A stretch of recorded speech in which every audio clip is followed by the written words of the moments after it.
Pemilu 2024 masih tersisa 2 tahun lagi. Namun aroma persaingan di antara partai politik demi menaikkan popularitas mengunggulkan jagoannya dan memperkuat koalisi semakin ketat. Panasnya suhu politik semakin terasa di antara dua partai politik yang beberapa hari terakhir begitu masif saling lempar pendapat dan argumentasi, yaitu PDI Perjuangan dan Partai Demokrat. Hal ini dipicu oleh pidato Susilo Bambang Yudhoyono yang merupakan Ketua Majelis Tinggi Partai Demokrat yang menyebut ada dugaan pemilu 2024 mendatang akan dilaksanakan dengan tidak jujur dan adil. Pernyataan ini tak pelak menimbulkan polemik. Meski Presiden ke-6 ini tidak menyebut pihak yang diduga akan bermain curang, namun PDI Perjuangan langsung bereaksi keras terhadap pernyataan ini. PDIP bahkan menuding pemilu di era SBY lah yang penuh dengan kecurangan, dan SBY harus bertanggung jawab akan hal ini.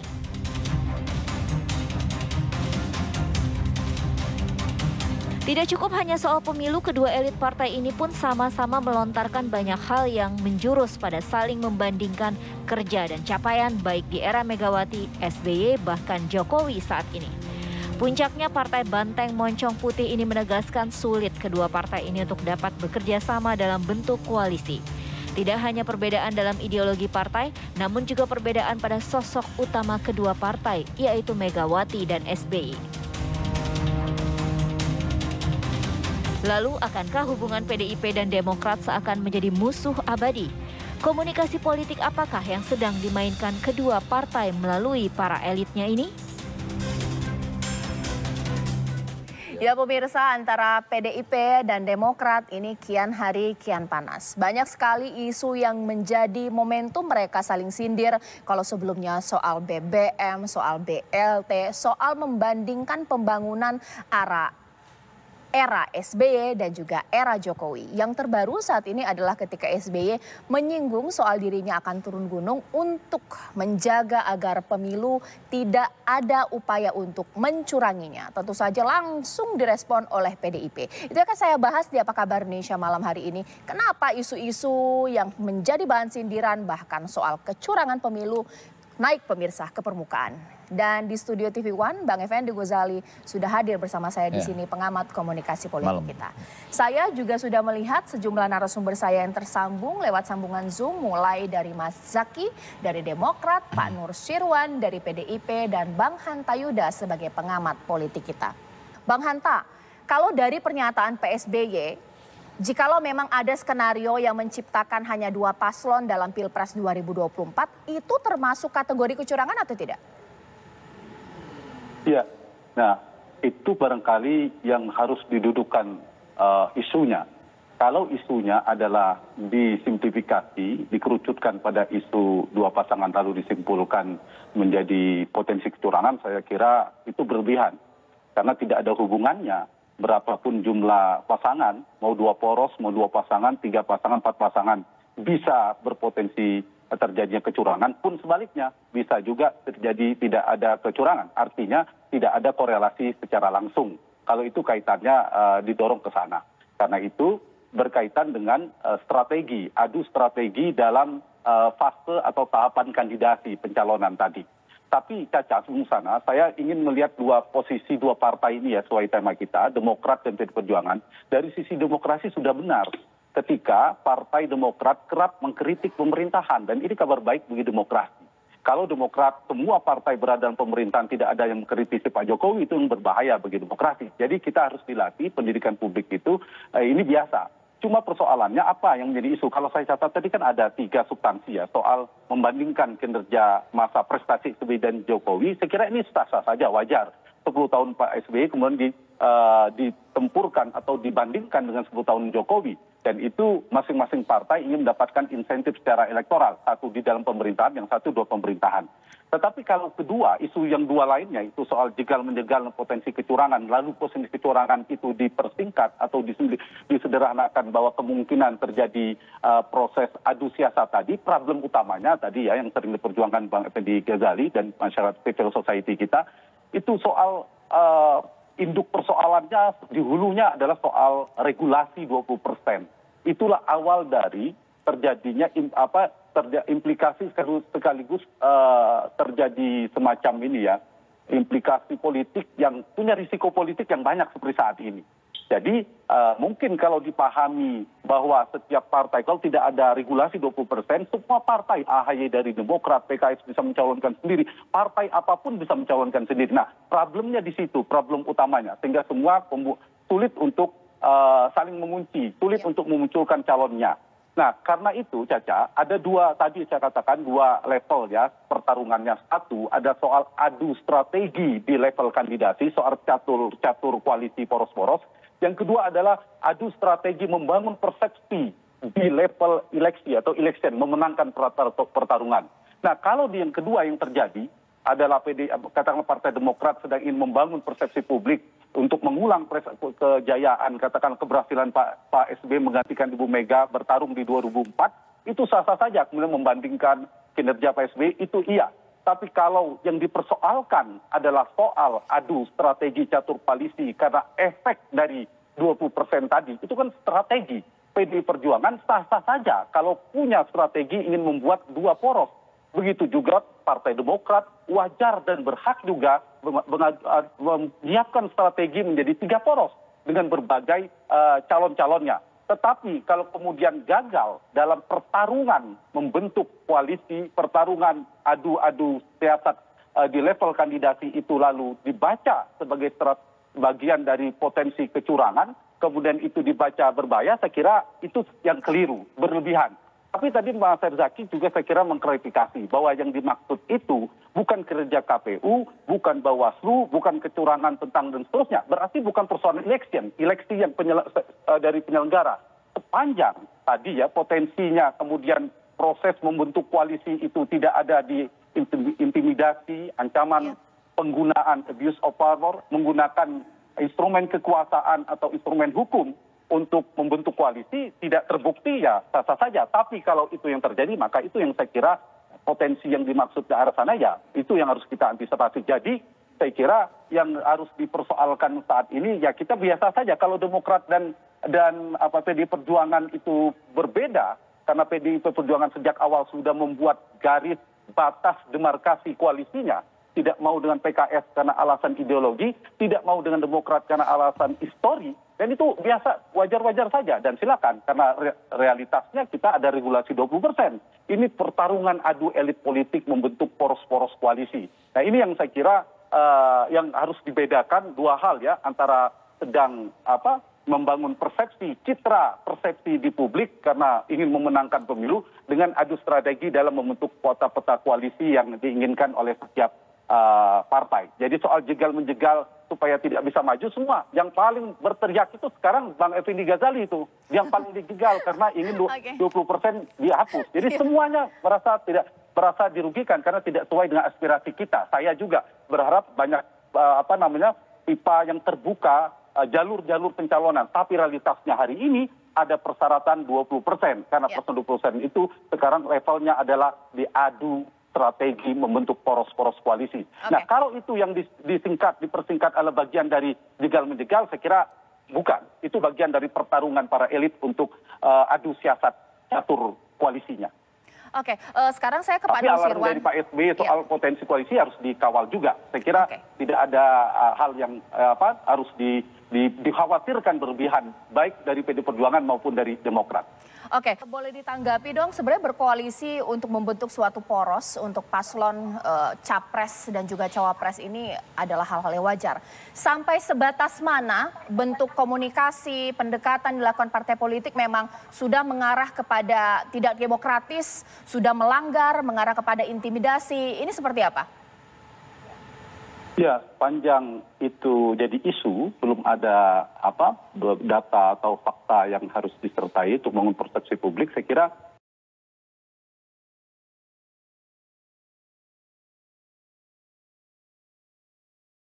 petisi dan itu sah-sah saja. Tapi dari setiap peristiwa, bahkan pertikaian politik, menurut saya selalu bisa kita menggarisbawahi dari sisi positifnya.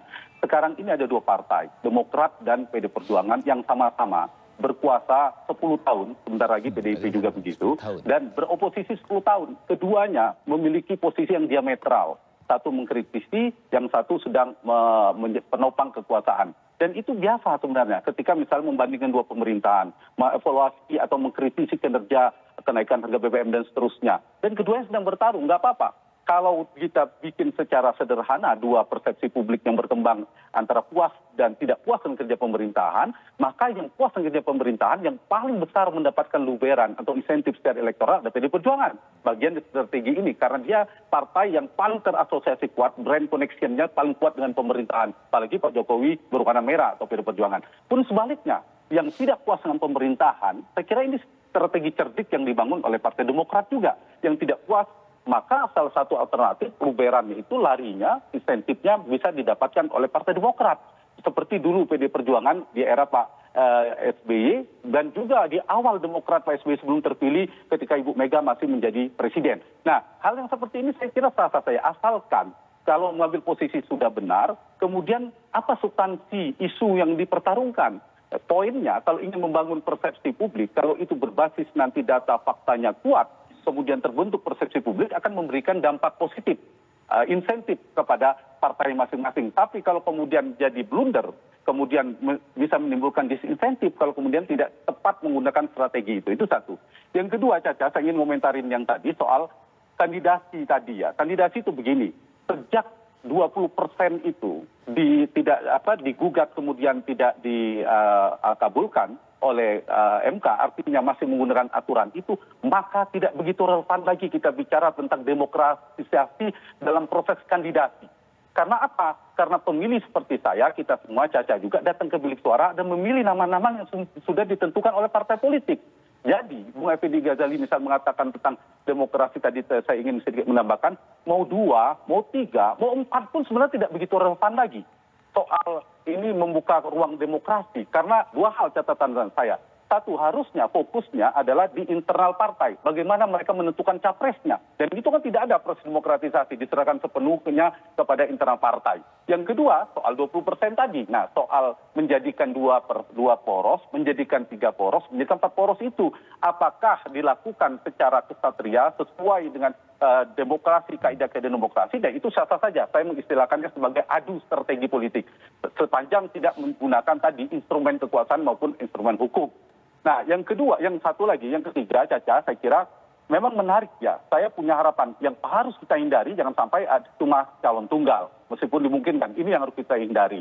Nah, kalau misalnya kemudian kata kuncinya ada di soliditas konsolidasi di partai-partai dalam pemerintahan. Ini kan ada harapan karena Nasdem ya, yang terlihat manuvernya masih cukup lincah. Kalau kemudian semuanya di dalam pemerintahan solid, yang tersisa adalah PKS dan Demokrat, maka dua partai ini terancam tidak bisa membuat poros koalisi, kemudian apalagi untuk mengusung calonnya, dan bisa jadi memang itu yang terjadi. Nah, persoalannya memang kita tahu ancaman ini, kemungkinan terjadinya skema koalisi semacam ini kan memungkinkan. Karena itulah posisi partai Nasdem menjadi salah satu kunci. Tapi kalau kemudian partai Nasdem juga tertarik ke dalam satu poros koalisi, maka menjadi daya tawar Partai Demokrat dengan segala hormat, dan PKS tentu menjadi melemah. Tadi sudah Bung Effendi Ghazali sampaikan akan mengikuti salah satu posisi, apakah pengusung, pendukung, ikutin salah satu saja. Nah, jadi saya kira ini bagian dari ini ya, nasib kandidasi ini tergantung pada dinamika tadi. Saya sih kalau ditanya berharap dinamis, ada banyak alternatif, iya. Tapi persoalan apakah 3 lebih demokratis dari 2, atau 4 otomatis lebih demokratis dari 2, menurut saya belum otomatis. Nah, jadi kalau saya ditanya ya semakin ada variasi ya semakin bagus. Tapi bukan terkait dengan potensi kecurangan dan demokrasi atau demokratisasi tadi. Ya kita tahu memang porosnya bisa 4, tapi dugaan saya maksimal 3. Tapi keinginan untuk menjadi 2 poros bipolar sangat kuat. Tapi tidak juga kita menyimpulkan bahwa bipolar itu mudah dilakukan. Karena kita tahu ada manuver PKB, manuver partai potensi tripolar, 3 poros koalisi masih cukup besar, Mas Herzaki. Oke, Bang Ege sudah tidak sabar buat singkat saja, Bang Hanta. Sebenarnya kita tahu bahwa kecurangan pemilu ini tidak hanya dari elit politik, jauh sebelum pemilu dilakukan. Setelah pemilihan, tudingan kecurangan ini berkali-kali diutarakan. Sehat nggak sih isu ini dimainkan dalam demokrasi kita? Ya, saya kira pemilih kita juga semakin cerdas ya, karena mendaur ulang isu kemudian tidak bisa diciptakan oleh siapapun. Kita yang di luar ketika kalah misalnya, kita ingat di 2014, 2019 dan seterusnya, ya saya kira tidak terbukti tidak produktif juga. Saya kira semua partai juga punya strategi untuk menggunakan strategi itu kalau sekiranya itu digunakan sebagai strategi ya, Caca. Terus yang kedua, saya kira tadi Caca mengatakan kalau bisa kenapa kalau ini jangan dianggap betul juga kalau kemudian PD Perjuangan mengajak PKS, mengajak Demokrat. Kalau saya sebaliknya, jangan diajak semua. Kalau semua bergabung calon tunggal ini yang harus dihindari. Jangan juga, jangan. Justru kalau Partai Demokrat PKS itu tidak sama dengan PD Perjuangan, membuat garis demarkasi di atas koalisinya, saya kira tidak apa-apa. Tinggal Partai Demokrat harus lebih agresif sekarang mencari kawan koalisi. Supaya kalau terjadi dua poros kan ada dua kemungkinan, Caca. Bisa jadi adalah yang didukung di dalam pemerintahan, PD Perjuangan bergabung KIB atau siapa. Satu lagi adalah koalisi Demokrat, PKS, dan Nasdem atau partai lainnya. Oposisi, kalau ini terjadi kan bagus juga dalam luar. Atau yang dikhawatirkan mungkin kalau terjadi adalah all the president men. Kalau semuanya orang dianggap ya tanda petik semuanya orang di dalam pemerintahan kemudian PKS dan Partai Demokrat tidak bisa ikut. Ya bagian ini lagi-lagi saya katakan bagian dari mereka membuat strategi politik. Jadi variabel pembentuk koalisi itu kan kompleks ya, Caca ya. Kita lihat ini juga kalau saya dari sisi analisa ini alat bantu. Kayaknya sulit bagi PD Perjuangan berkoalisi dengan Demokrat, berkoalisi dengan PKS. Kan sudah ada ini ya Bang Effendi Ghazali ya. Sudah ada garisnya itu ya. Instrumen untuk membuat pengelompokan. Itu sudah membantu. Nah, tinggal nanti bagaimana petanya. Sekarang partai PD Perjuangan bisa sendiri, KIB bisa sendiri, betul.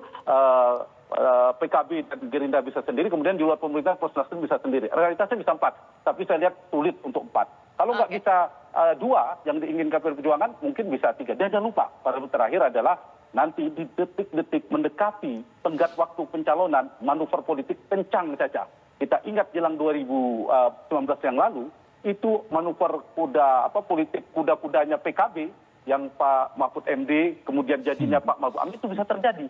Meskipun sudah mantap 2 poros, bisa jadi tiba-tiba menjadi 3 poros. Bahkan porosnya berubah-berubah. Jadi saya kira kekhawatiran kita kalau kemudian betul juga kata Pak Nusirwan, kemudian seolah-olah PD Perjuangan bisa membuat